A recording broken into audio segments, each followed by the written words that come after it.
Jen wiped sweat from her forehead as she hiked up the mountain trail. After 6 long night shifts at Sewell Metropolitan Hospital, she needed this day off. The autumn air felt cool on her skin. Birds sang in the trees around her. Just a bit further to the lookout point, she told herself, checking her watch. It was almost noon. Jen had packed a simple lunch: rice, kimchi, and water, perfect for eating while looking at the city below. The path grew steeper. Jen had to use her hands to climb over some rocks. As she reached for a tree root to pull herself up, she heard a strange sound. It was like a puppy's whine, but higher pitched, almost like singing. "Hello," Jen called out. "Is someone there?" The sound came again, weaker this time. Jen left the main path, pushing through bushes toward the noise. She found a small clearing where the ground had been disturbed. Something had crashed here. In the center lay a small creature unlike anything Jen had ever seen. It was the size of a puppy, with soft-looking skin that shimmered blue and purple in the sunlight. But it had 6 legs, not 4, and 2 tails that twitched weakly. Its eyes, all 3 of them, were closed in pain. Blue liquid leaked from cuts on its side. Jen froze. Her mind tried to make sense of what she was seeing. This was not a dog. Not any animal she knew. Could it be? No, that was impossible. The creature whined again and tried to move away from her. It left a small trail of blue on the ground. Jen's nursing instincts took over. Whatever this thing was, it was hurt. It needed help. "It's okay," she said softly, knowing it couldn't understand her words, but hoping her tone would calm it. "I'm a nurse. I help people who are hurt." She slowly took off her light jacket and laid it on the ground. With careful movements, she scooped up the strange puppy-like creature. It was surprisingly warm, and it trembled in her hands. "I'm going to take care of you," Jen whispered. She wrapped her jacket around the creature, making sure to be gentle around its wounds. As she held it close to her chest, the creature opened one eye, bright gold with a diamond-shaped pupil. It looked at Jen for a long moment before closing its eye again. Jen's mind raced as she walked quickly back to the trail. She couldn't take it to a vet. What would they say? What would they do to it? She couldn't tell anyone. Not yet. "I'll take you to my home," she decided. "I have medical supplies there." The trip down the mountain seemed to take forever. Jen was careful not to jostle her strange patient. Twice she had to hide the bundle when other hikers passed by. Each time, she smiled and chatted normally while her heart pounded in her chest. On the bus ride back to her apartment, Jen kept checking to make sure the creature was still breathing. Its chest moved up and down in quick, shallow breaths. The blue liquid had soaked through part of her jacket. "Just hold on," she whispered. Jen's apartment was small but clean. She lived alone, which was good. No roommate to ask questions. She cleared off her kitchen table and laid down clean towels. Gently, she unwrapped the creature and placed it on the makeshift bed. In the bright kitchen light, she could see its injuries better. 3 deep cuts along its side. The blue liquid must be its blood. Jen washed her hands thoroughly and put on the spare medical gloves she kept at home. Then she gathered her supplies: clean cloths, antiseptic, bandages. "I don't know what you are," she told the creature as she began to clean its wounds, "or where you came from, but I'm going to help you." The creature's eyes opened again, all 3 this time. It looked at Jen with what seemed like understanding, and for the first time since finding it, Jen felt afraid. Not of the creature, but of what its existence meant. Something from another world was on her kitchen table, and Jen was probably the only human who knew. For 3 days, Jen barely slept. She called in sick to the hospital for the first time in 2 years. The strange creature needed her full attention. "I should give you a name," Jen said as she changed the bandages on the 2nd day. The blue blood had stopped flowing, which she took as a good sign. "How about Jian?" It means strong in Korean. The creature's 3 eyes blinked slowly. Jen had made a soft bed for Jian in a box next to her couch. She kept her apartment warm and gave him water, which he drank eagerly. Food was harder. Jin tried small bits of different things. Rice, cooked chicken, vegetables. Jian only ate the vegetables, especially the leafy ones. "You're a picky eater," Jin said with a smile. "But at least you're eating something." By the fourth day, Jian was stronger. He tried to stand on his 6 legs. He fell at first, but kept trying. Jin watched, amazed at his determination. "That's it," she encouraged. "You can do it." When Jian finally managed to walk around the living room, Jin clapped her hands. To her surprise, Jian made a sound like happy bells, and his 2 tails wagged quickly. Jin took pictures of Jian's wounds each day to track his healing. The cuts were closing faster than any wound she had ever seen on a human. When she showed Jian the pictures on her phone, he looked at them with interest. "You understand what these are, don't you?" Jin asked. "You're smart, much smarter than a regular puppy." At night, Jin searched the internet for any news about strange objects falling from the sky or unusual animal sightings. She found nothing. No one else knew about Jian. This was both a relief and a worry. What should she do with him when he was fully healed? On the 7th day, Jin had to return to work. She set up water and food for Jian and made sure all the windows and doors were locked. "I'll be back in 12 hours, she told him. "Please stay hidden and quiet." All day at the hospital, Jin worried about Jian. What if someone found him? What if he needed help? What if he was gone when she returned? When her shift finally ended, Jin rushed home. She opened her apartment door slowly, afraid of what she might find. "Jian," she called softly. A happy bell-like sound greeted her. Jian came running from the bedroom, all 6 legs moving in perfect rhythm now. His wounds were almost completely healed, just thin lines where the deep cuts had been. Jin knelt down, and Jian jumped into her arms. His body was warm against hers. "I missed you too," Jin said, feeling tears in her eyes. She had never felt so connected to any creature before. That night, as Jin watched TV, Jian climbed onto the couch next to her. His 3 eyes focused on the screen. When Jin changed channels to a nature show about space, Jian made an excited sound. "You like space? Is that where you're from?" Jin asked. Jian looked at her directly. For a moment, Jin felt like he was trying to tell her something important. Then Jian stood up on his back legs and placed one of his front paws on her hand. The touch sent a small shock through Jin's body. Not painful, but strange. Warm. For just a second, she saw flashes of stars and planets she didn't recognize. Jin gasped and pulled her hand away. Jian made a soft sound, almost like an apology. "What was that?" Jin whispered. "What are you trying to show me?"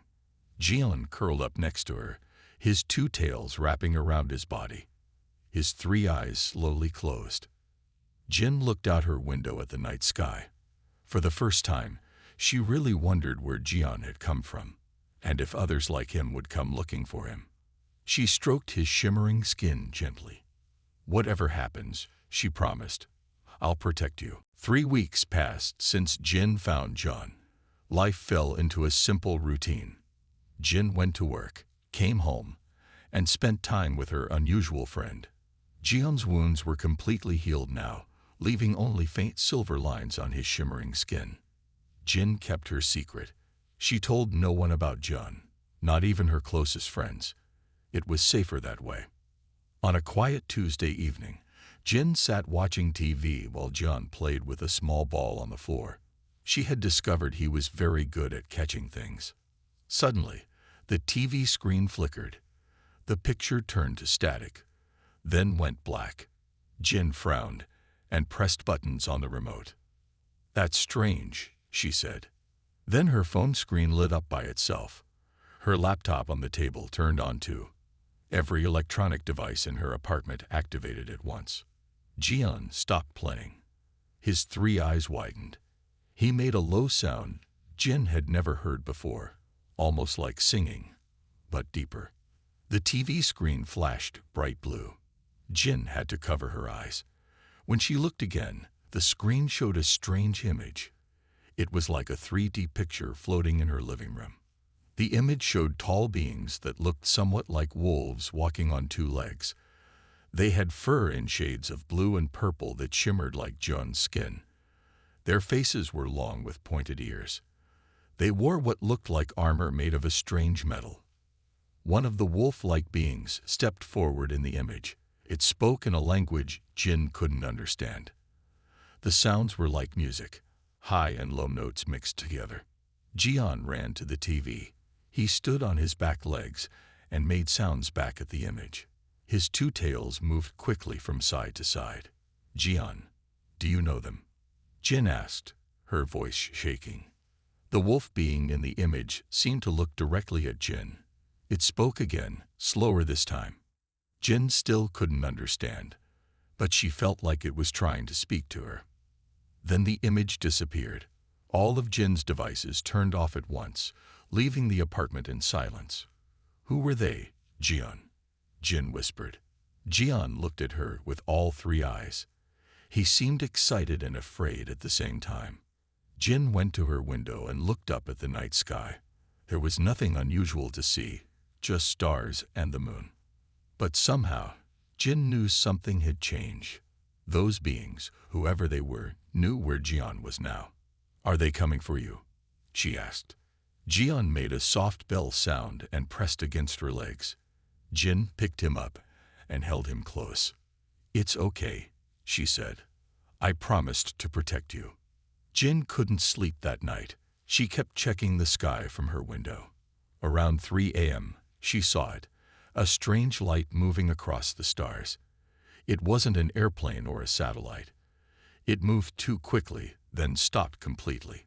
Then it shot straight up and disappeared. The next morning, Jin checked the news while eating breakfast. There was a small story about unusual lights seen in the sky over Seoul. The report said it was probably a weather balloon or a drone.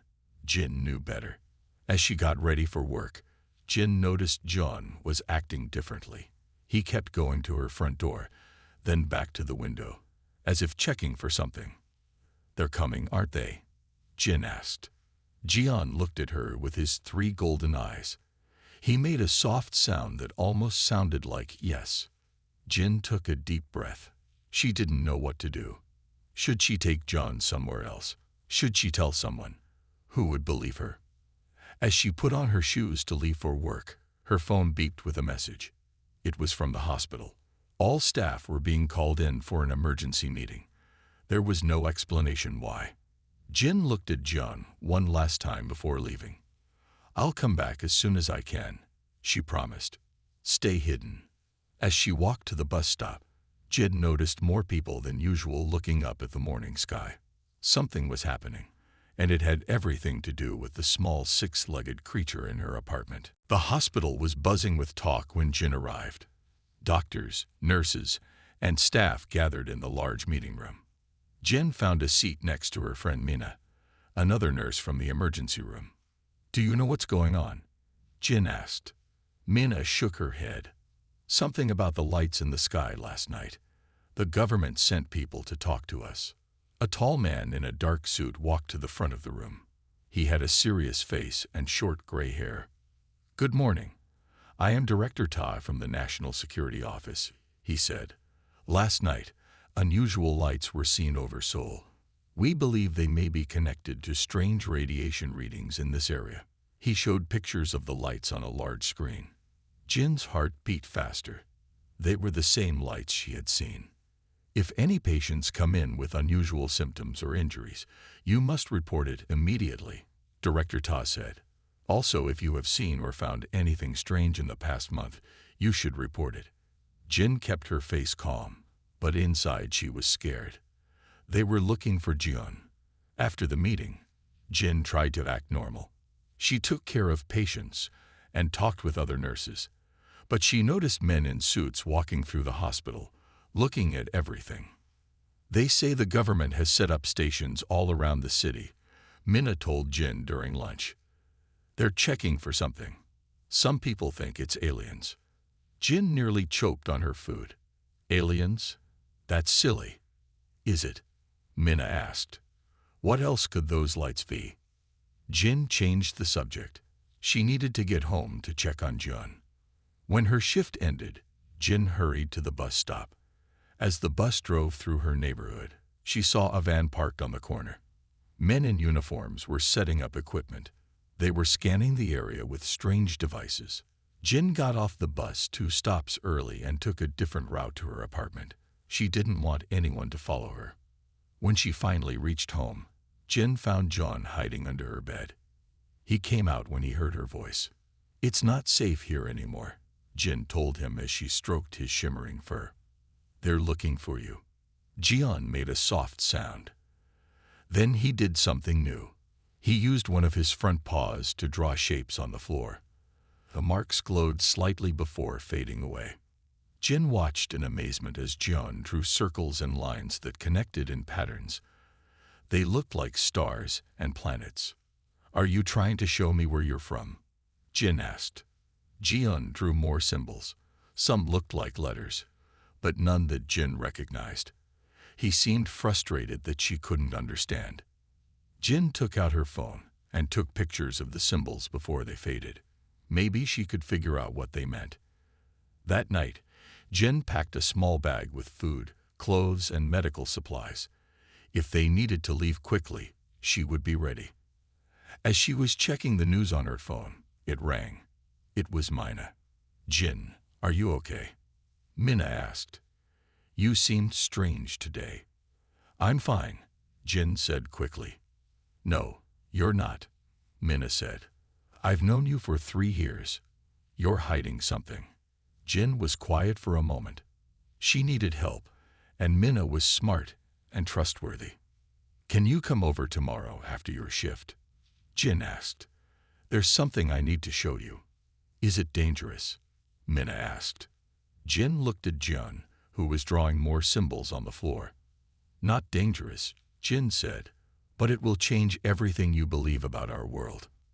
After she hung up, Jin noticed more vans parking on her street. Men with equipment were getting closer to her building. Time was running out. Jin needed to understand John's message before they found him. "We're going to need help," she told John. "I hope I'm making the right choice." Minna arrived at Jin's apartment the next evening. Her eyes were wide with worry. "Jin, there are men watching your building," she whispered as Jin let her in. "What's going on?" Jin took a deep breath. "Promise you won't scream or run." Minna nodded slowly. Jin led her to the bedroom and opened the door. Jian was sitting on the bed. His 3 golden eyes blinked at Minna. His 2 tails moved slowly back and forth. Minna froze. Her mouth opened, but no sound came out. She grabbed Jin's arm tightly. What is that?" she finally asked. "His name is Jun," Jin said. "I found him injured in the mountains 3 weeks ago. I've been taking care of him." Minna stepped back. "It's an alien, a real alien." "Jin, do you know how dangerous this could be?" "He's not dangerous," Jin said. "He's scared and lost. And now the government is looking for him." Minna sat down on a chair, still staring at John. "This is why all those people are outside. They're looking for him." Jin nodded. "And I think his people are looking for him too. Jian has been trying to tell me something." Jin showed Minna the pictures on her phone of the symbols John had drawn. "I studied linguistics in college before nursing," Minna said, looking closely at the pictures. "These look like a real language, not random marks." Jian jumped off the bed and drew new symbols on the floor. They glowed blue before fading. "He's trying to communicate," Minna said, her fear changing to interest. "Can I try something?" She took Jin's notebook and drew some simple shapes: a circle, a square, a triangle. Jian looked at them and then drew the same shapes, adding marks around them. "He understands," Minna said. "I think the marks he's adding might be like adjectives, describing the shapes." For the next hour, Jin and Minna worked with Jian, building a simple way to communicate. They learned that John's people were called the Nabi. The symbols for danger and enemy appeared often in what John drew. "I think he's warning us about something," Minna said. She drew a question mark and pointed to the danger symbol.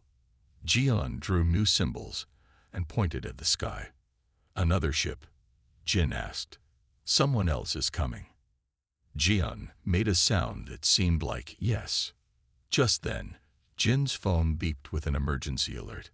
Both women read the message. "Unusual atmospheric activity detected. All citizens stay indoors until further notice." Jin turned on the TV. The news showed 2 bright lights entering Earth's atmosphere. Not one, but 2 objects were heading toward Seoul. "2 ships," Minna whispered, just like Jian was trying to tell us. Jian drew more symbols frantically.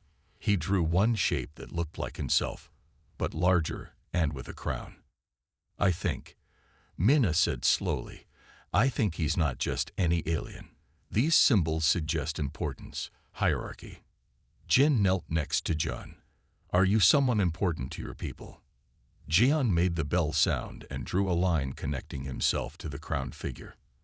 "I think he's saying he's related to their leader," Minna said in amazement. "Jin, you didn't just save any alien puppy. I think you saved their prince or something like that." The building suddenly shook.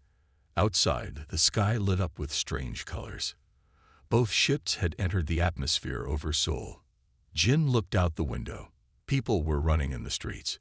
Police cars and military vehicles raced past, and in the distance, 2 enormous shapes lowered from the clouds. "We need to go," Jin said, grabbing her prepared bag. "It's not safe here anymore." Minna looked scared, but nodded. "Where can we go?" "Away from the city," Jin said. "Somewhere quiet where we can figure out what to do next." As they prepared to leave, Jian drew one more symbol, larger than the others. It showed 2 different alien groups facing each other with weapons, and Earth in the middle. The message was clear. A battle was coming to their world. Jin, Minna, and Jian left the apartment building through the back door. The night sky glowed with strange lights. People stood in the streets, looking up and pointing. "We need to avoid the main roads," Jin said. She carried Jian wrapped in a blanket. Minna followed with a bag of supplies. They moved through small side streets, staying in shadows. In the distance, they could see the 2 spaceships. One was silver and smooth like a giant teardrop. The other was darker, with sharp edges and red lights. "They're so different," Minna whispered. "Which one belongs to John's people?" Jian made a soft sound and pointed with one paw toward the silver ship. As they turned a corner, bright lights suddenly shone on them. 3 black vans blocked the road ahead. Men in uniforms stepped out, holding weapons. "Stop right there," a voice called out. Director Ta walked forward, hand over the alien creature. Jin held Jian tighter. "He's not dangerous. He needs protection." "That's not for you to decide," Director Ta said. "This is a matter of national security."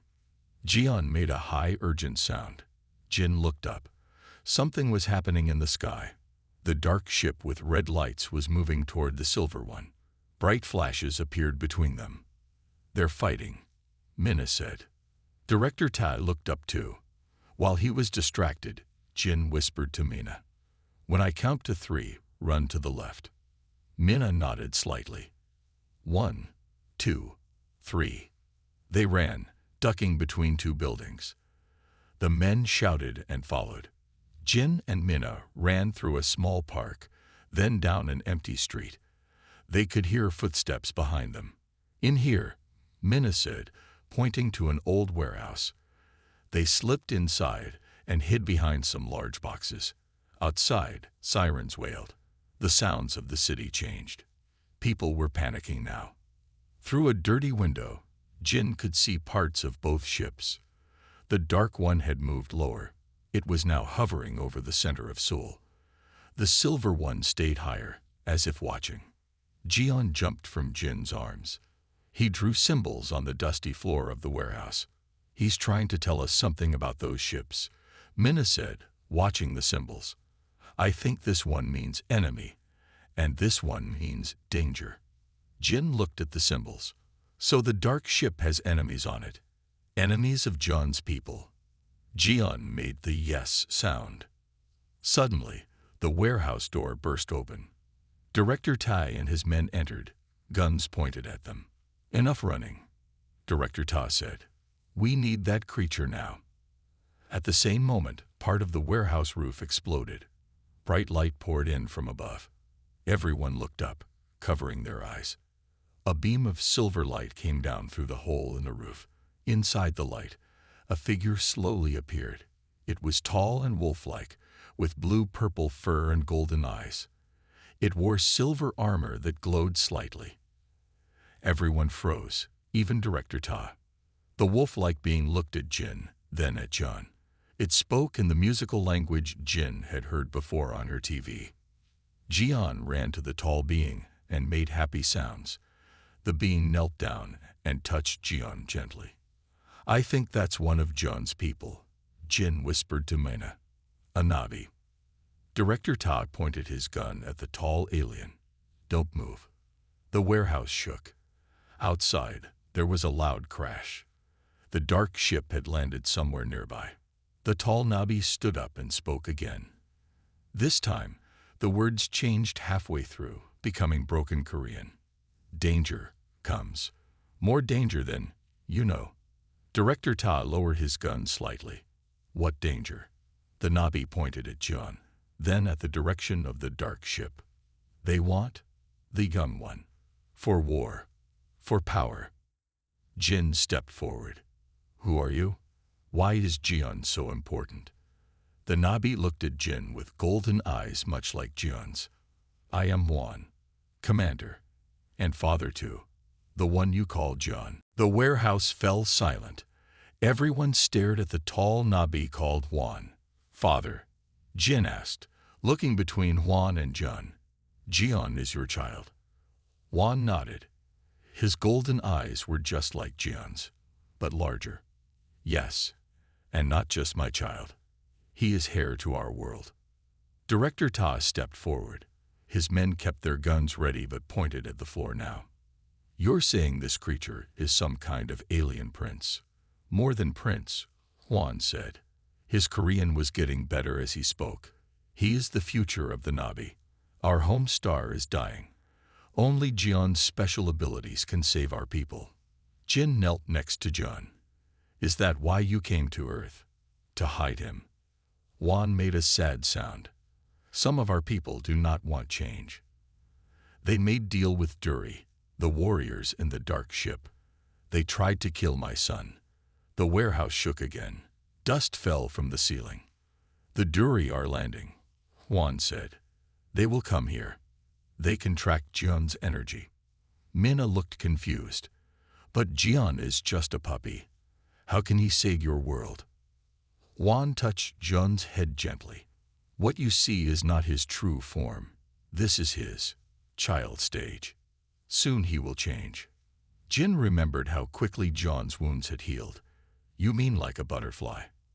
A metamorphosis. Yes, Juan said. When the change comes, he will have great power. Power that can rebuild worlds or destroy them. That is why the Duri want him.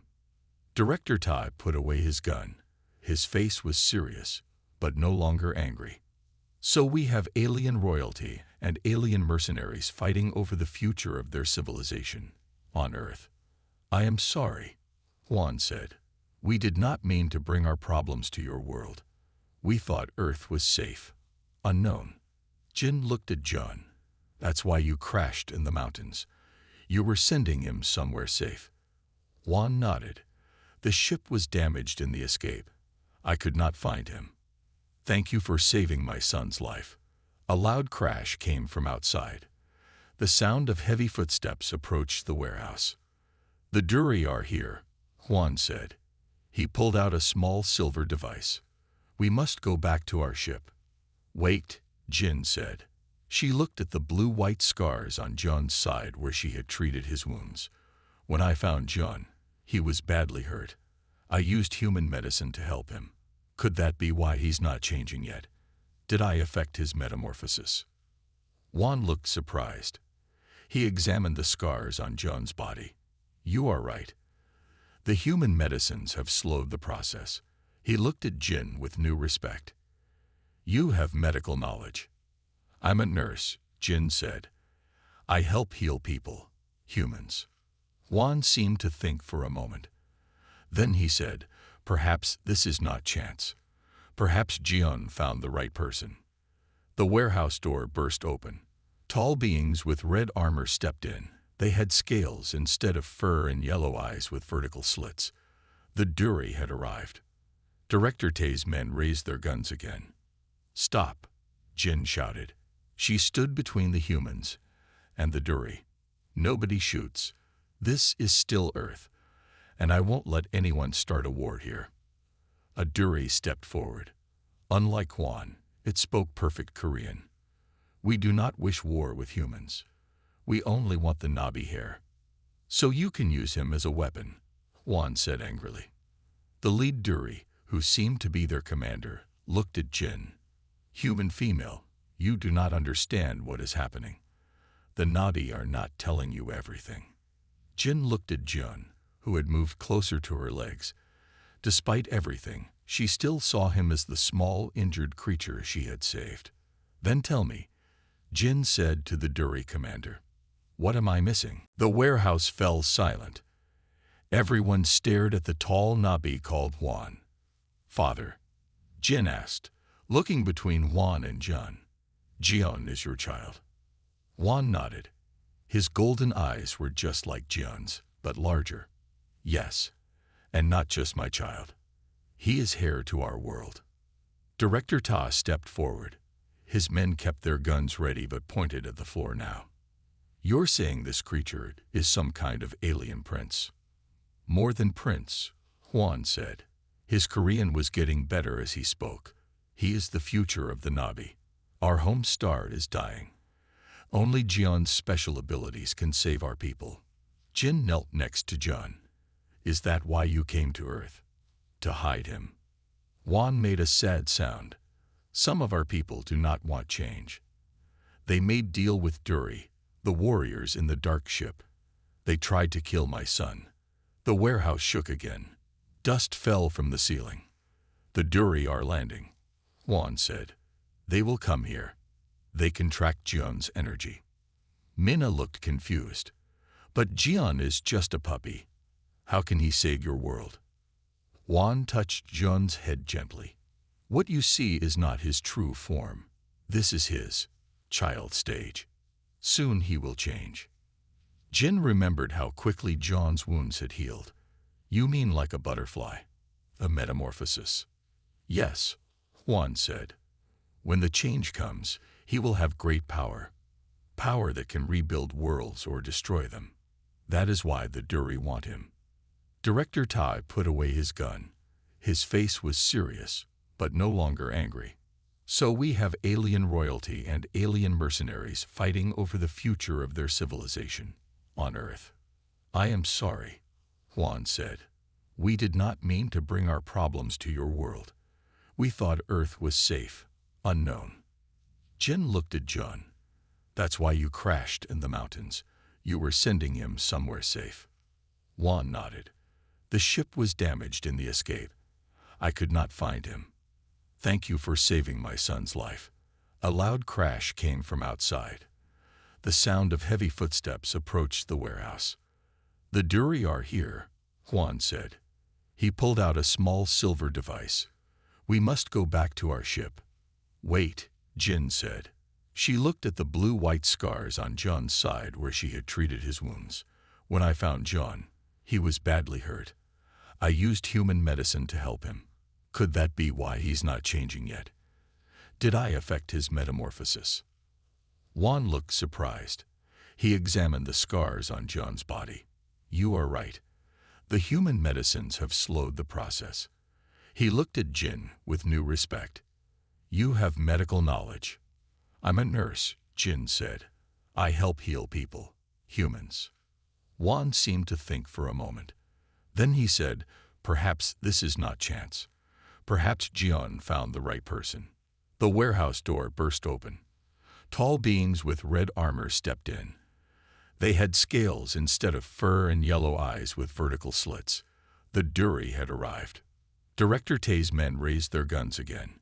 "Stop," Jin shouted.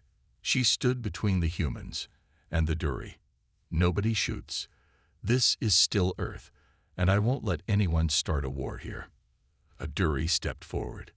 Unlike Hwan, it spoke perfect Korean. "We do not wish war with humans. We only want the Nabi hair." "So you can use him as a weapon," Hwan said angrily. The lead Dury, who seemed to be their commander, looked at Jin.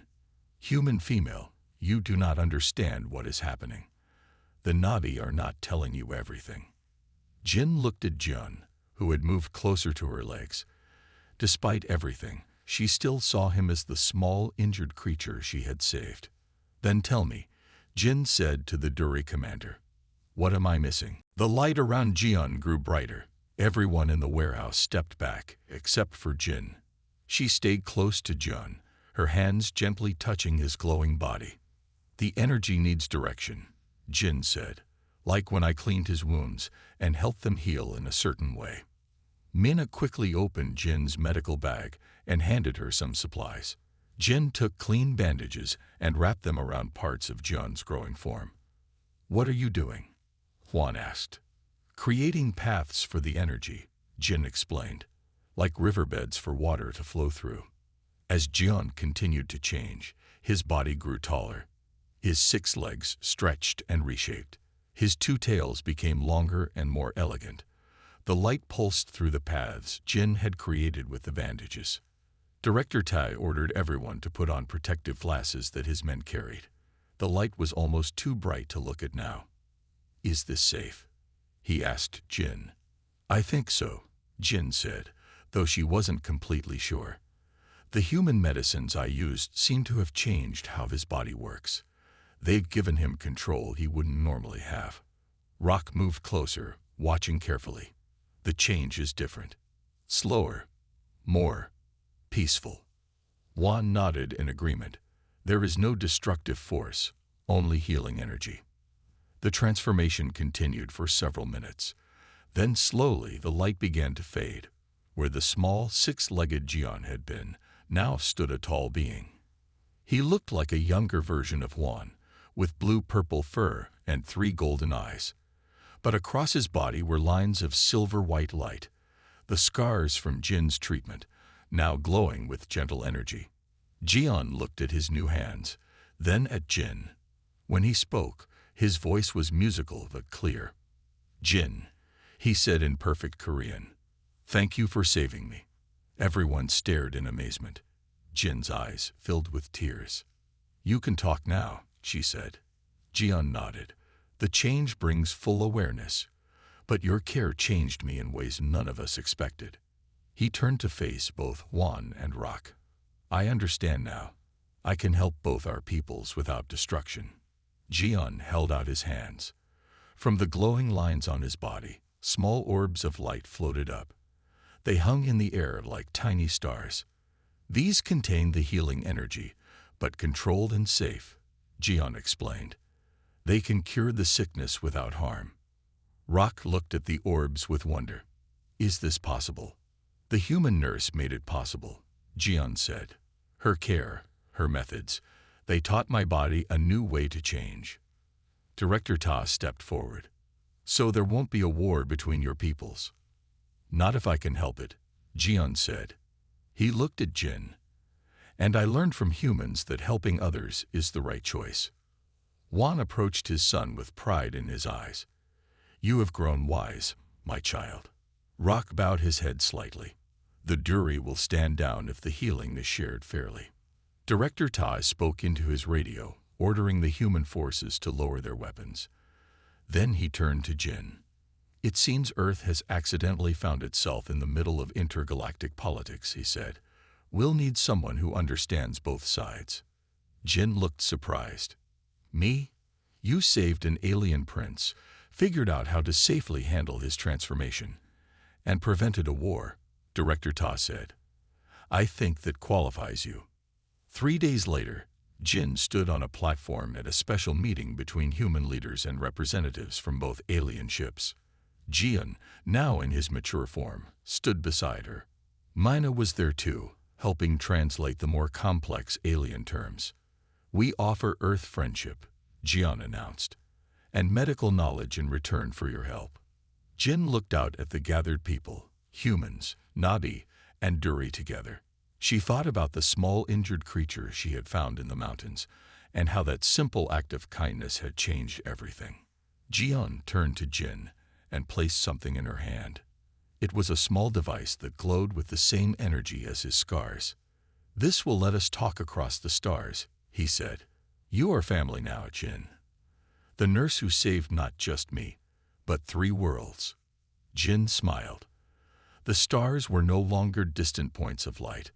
They were new friends, new worlds, and new adventures waiting to begin.